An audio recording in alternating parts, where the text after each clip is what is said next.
Hello, my name is Montane Turner. I am here with Brendolyn White. We are doing our session 3. Today I am going to try to incorporate the cognitive behavioral therapies today, as well as attending and listening skills. Hello, Brendolyn, how are you? I'm good. How are you? I'm good. How have you been? I've actually been good. What's been going on? So my logo's finally done, which has took a lot of stress off of me. My job, things have kind of been a little better. The communication with them has increased. I'm still looking for another job, but I'm not so in a rush to look for another job. Everything else in my life seems to be pretty steady, which is a good thing. What's going on with the logo? I know you said it's finished. Yeah, so I had to go through a lot of logos because I initially wanted an idea, but it's like no one could do it, and I didn't want anything to be half. I needed it to be exactly what I wanted, and so since nobody could do what I wanted, I had to, create another logo. So I went through maybe 4 or 5 logos, and I just said no, and then finally, I got one that I actually like. That's the new improved one. So I'm glad that stressed out because that was stressing me out a lot. I was talking to people, a lot of people, getting different samples, but every logo I was initially getting, it was something wrong with it. And I was like, if once I do it, it has to be perfect. Like, if there's one thing wrong with it, I don't want it. So I went through like 5 or 6 maybe, and then finally got one, I think last week, that I'm like, okay, this is the one. I like this one. So that's a good thing. Now that my logo is done, I could proceed to the next steps that come with my business. What's the next steps? So the next steps would be now getting the shirts, or finding shirts that the logo could go on, because I couldn't pick shirts until I had a logo, to reach out to someone to make them. So now that I have the logo, now I'm in the process of seeing, do I just want to buy bulks of shirts and maybe buy the machine and do the logo myself, or if I want to just pay someone, I buy the shirts, someone makes them, or someone just do the whole process for me. So now I'm in that stage of how do I want to go about the shirts? Do I want to do it myself? Do I want to buy them in bulks? Do I want to do pre-orders for them? So now that that's done, I can test out shirts, and I can test out quality, and I can put the logos on shirts so that the people can see how that'll look. And how is the pressure coming with all of this? It's a lot of pressure because you don't want to sell a shirt that's trash. I don't want to sell a shirt that if they wash it, the logo's gonna fade off of it. You don't want to sell a shirt that's not fitted. So a lot comes into that, because I may have to test out multiple shirts to find good quality, and then I actually have to find someone that can actually put the logo on it and make it look presentable and make it look real professional. So that's a process. I mean, it's a lot. Everything always starts out hard, and then the good comes. So I mean, so far though, that it has stressed me kind of, because I initially want to sell 4 shirts. I want to sell crop tops. I want to sell these fashionable one shoulder shirts. I want to sell t-shirts, and I want to sell crew necks. So crew necks and t-shirts, they're real easy to find because they're common shirts. Now crop tops and one shoulder shirts are a dilemma because they're more of a fashion statement. So those are more harder. So I have to decide if I want to go through the process of really having to find them, or if I could just be okay, I'll just sell crew necks and t-shirts, or if I'll just actually just keep trying to see if I can find those 2 shirts, because I really, want all 4 to sell. And has that been a little stressful, or? Yeah, that's what's been stressful. Deciding if I just would say, okay, forget the other 2 shirts and just sell these 2 because they're common, or do I want to go through the process of having to find them and testing those out, because it's gonna be hard. It's already hard to find them. So that's that's the stress of like deciding, do I just sell t-shirts and crew necks, or do I just keep trying to find other t-shirts I want? Have you not found any of the other shirts at all, or? So I found them, but so when it comes to a business, it's like when you invest your money, you want to be able to make your money back plus something. Mm-hmm. And so the shirts that I've found so far, I feel like I'll be losing my money, that I'll be making money. Mm-hmm. And that defeats the purpose of selling the shirt if I'm not making my money back. Mm-hmm. So that's like the stress of that. So I found shirts, but not one that's a financial gain for my business. With the process of your business going the way that it is, have you thought of like taking a different approach about it, or changing things up with it, or you just want to go down the road that you're going with how everything is going now? I feel like I'm going down the best road I can go down. Mm-hmm. I feel like changing stuff up, I don't really think I need to change nothing up, to be honest. Because I feel like I'm taking the necessary steps because I'm not rushing stuff. Mm-hmm.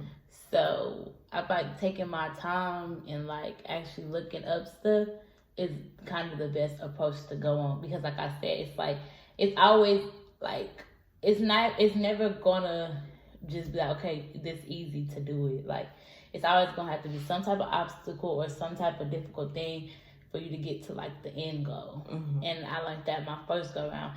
And it's good that this is my second time launching, because I've already went through a lot of the emotions, a lot of the steps that you're supposed to go through. So I'm kind of prepared myself and know what to look for, what to expect. Mm-hmm. Mm-hmm. And do you ever think of like how it could go, like if it were to go a different route than it was the first time?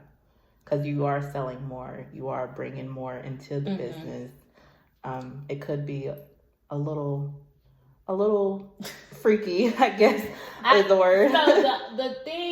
So I know that the shade part of it is gonna stay the same. The difference, I guess, will be with the shirts. Mm-hmm. But that's why with the shirts, I was saying that I'll probably do pre-orders so that I'm not wasting my money. Mm-hmm. So it's like it's not that I'm just like when I say buy bulks of shirt, I'm saying just buying shirts, not with my logo on them. Mm-hmm. So that way, if somebody was like I'll probably do pre-orders like maybe 2 weeks before I launch. So that way, I'm not just like buying a whole bunch of shirts and nobody I'm not getting a whole bunch of shirts made and nobody buys them. That's where pre-orders come into play, where it's like they only get the shirts if they pre-order them. So it's not like I'm wasting my money because they already paid for it. Mm-hmm. So, that would probably be the only thing if I was to take the route already having shirts on hand, but I don't even plan on having shirts on hand because I don't feel like I'm wasting my money and I buy all these shirts and they don't get purchased. Do you feel nervous about the new things that you're bringing into the... I'm actually more excited. You're more excited, okay. Yeah, I'm more excited than nervous, for sure. Do you think it'll be successful like your shades? Yeah, I have confidence in myself. That's good. I have confidence in myself, my branding. I have photo shoots planned, time to present it, and all that. Like, yeah, I don't know if my customers be more excited, but I'm definitely more excited about the shirts. Mm-hmm. Because I just think it'll be cool to have like the shirt on with the shades, and it's like different style shirts. That's why I don't just want to sell crew necks and t-shirts. Those are like basic little shirts. That's why I want to do like crop tops and like one shoulder shirts. Like just to add like a little fashion or like a different look besides just regular t-shirts to it. That's what I'm trying to have options for it.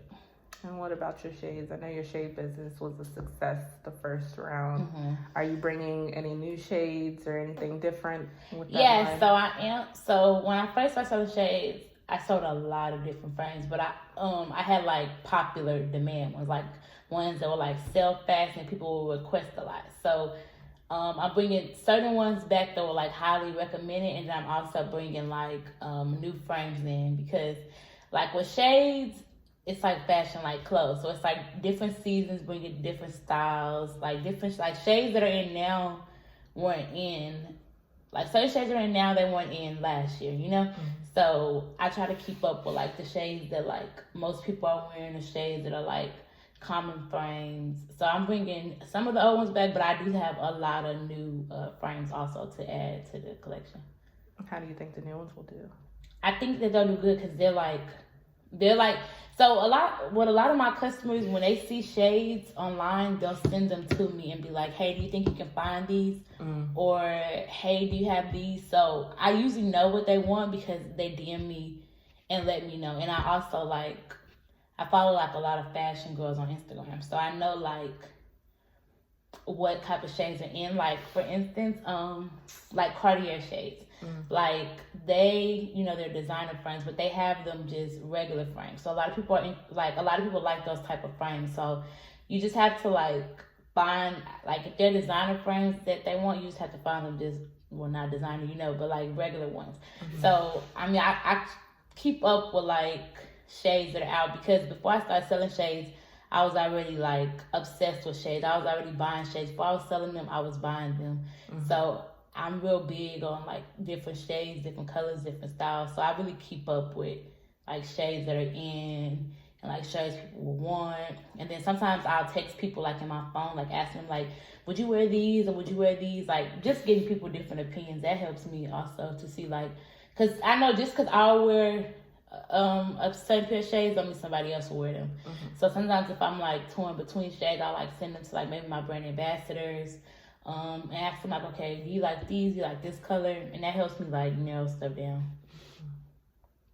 Sounds good. Your business sounds like it's going according to plan. I know you said your job is getting better, but you're still looking for a new one. Yeah. How has it been better these past couple weeks? Their communication got better. I think that they doing better with organization. Like maybe they're noticing their mess ups, so they're like understand like, okay, we need somebody in charge of this, and we need this to be in order. So I think that they're probably noticing their mess ups, or maybe people are bringing their mess ups to them, so it's making them take accountability, and it's making it smoother for employees. You know, once the higher people above us kind of fix their stuff. So the communication is working better. Do you think? Besides the communication, I know you said that you were having issues with the department that you're currently in. Has any of the issues besides the communication gotten any better? Yeah, so it has. So with the department I work in, I'm trained in like 3 or 4 different departments though. So it's been less of me working in the department I don't want to work in and more of me working in the departments that I'm comfortable with and that I was initially starting out with. So that makes me happy because I initially was hired to work those, and those are what I'm comfortable with. Those are what I get my good scores in. So I've been assigned to work those more than the queue that has the issues, which makes me happy to like clock in and do those. So it's not like a dread to go to work every day. Yeah, I'd be actually like, okay, cool, I can go. Let me go ahead and do. Okay, that's cool. Anything else regarding your job or anything new besides your logo and your job? Anything else new? No, not really. I got a lot of business and stuff I want to do, but I need to do like one at a time. Cause like one thing like about me is I'll be having ideas in my mind, be racing. So I do have other stuff I want to do. Like I want to open a beauty bar. I mean, we talked a little about that, but I didn't initially have intentions on opening one. Right now, like I thought about that like years down the line. But my best friend does hair, and she has like a nail tech stuff. So I mean, it may be something that I do. So I'm like real heavy on skin and like facials and all that. So I was thinking about getting a certificate in that and doing those. But that'll probably be like after Be Sassy is already like launched, because I don't want to mix the two, because I know how hectic or how busy I'm gonna be once Be Sassy launches, because I still work a full-time job. So that means I have to involve full-time job, Be Sassy, plus doing facial. So I'm gonna wait to do Be Sassy. I'm gonna wait to do the facials until like Be Sassy is launched, and then I'm gonna try to make it to where like online they can only order online. So like I don't want people to DM me or call or text me to place orders, because that makes me overwhelmed. Like like my first go around, I would like be at work, people would be calling me, texting me about shades. And it makes me less focused on my job because I'm more passionate about my business than I am about my job. So it makes me be like, okay, well, not concentrate on work and I'll just be doing orders. So I'm gonna try to make it to where like I create business hours and I make it to where people can only order online, like just place their order through the website. I know you said before in our previous sessions that your big goal is to basically get away from working a 9 to 5. Like you want your businesses to be so successful that you don't have to worry about Correct. going in and clocking in. Do you have like little goals to make it to that big goal in between? Yeah, so my best friend, she quit her job like maybe a year or two ago, and she does hair full time. So I take a lot of tips from her. Like the one thing she told me is that like before you quit your job, you need to make sure that the money that you would get from a job, you can make it without working it. You know what I mean? Like for example, like say if you get $500 a week from your job, you need to make sure from whatever business you're doing that you can make $500 a week plus or more. Yeah. So that's my small goal right now is to like whatever I make a week from my job right now, that's gonna be my start goal to see if I can make that a week with my business. And then that'll kind of give me the confidence. But I wouldn't quit my job until like I'm secure. So because I'm like real responsible and I like real organization, and I like knowing I have a steady income coming in. And even though I have a successful business with Be Sassy Shades, you just never know. Like, cause one thing when it comes to being a business owner, it's like you have good. I haven't experienced it, but I just from watching people and hearing people's stories, I know like a lot of people, like they say, like 1 week you can have a good week, 1 week you have a bad week. You know, like 1 week you make $300, 1 week you make $30. You know, so I have never experienced that, thankfully. But my first round, but I don't know what the second round brings.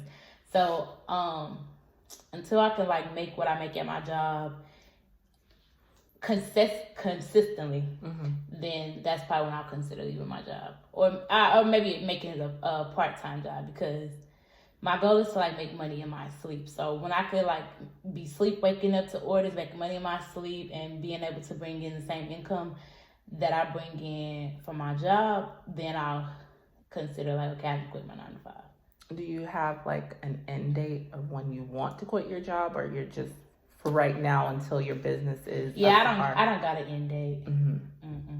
I don't got an end date. It's just because I ain't got an end date, because it's like my job funds my business, you know. Yeah. So it's like, yeah. So no, I don't have it an end date. Gotcha. You don't have an end date to quit my job, to quit your job. Yeah. But do you have like a date of when you want to open up like your beauty bar officially? So the beauty bar, that would probably be like the first quarter of the year. So like January through maybe like April, like somewhere around there. Probably after March. I would say April, because I'm launching Be Sassy in March. So I need that to go first, and then after I get that, then I could jump into other stuff. So like, so you do have like a time frame of when you want to open the beauty bar. Yeah, but it's like I'm not opening a beauty bar by myself, you know. So that makes it easier, because initially when my goal is to open a beauty bar was by myself, with like just me alone, or with like hairstylists in there, like multiple hairstylists, multiple nail tech, like a real salon. But this is like, I guess it's like a startup, because it'll just be me and 2 other people, and only like each one of us offering one service, instead of like this won't be one hairstylist instead of like 3 hairstylists, you know. So this is like, I guess, a startup. See how it goes. Cause I ain't never been into business with other people. Cause you know, Be Sassy is just me. I mean, I have a team, you know, people that help me do stuff, like, but for the 90% of it is all me. So, and this is like a startup, I guess. See how it goes. See if I can work with other people. See, like, and then it's also like, I have to test out facials, like to see how often people would get those. Like, I don't really know how. When you go into a new business, you don't really know, you know, like what to expect, or if the people will like it, or if people will take that service. So that's why I'm not really rushing that, because it's going to be like a whole new process to brand that, to present that to the world, and all of that. So everything is just a process right now. It's just meeting one goal after another. one thing at a time, because I don't want to overwhelm myself. And Be Sassy is a lot within itself, because it's different elements to that. So once I get that going, then I can look into other opportunities that people want me to be a part of. Gotcha.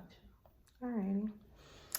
Okay, that was session 3. Thank you, Brendolyn, for all 3 sessions.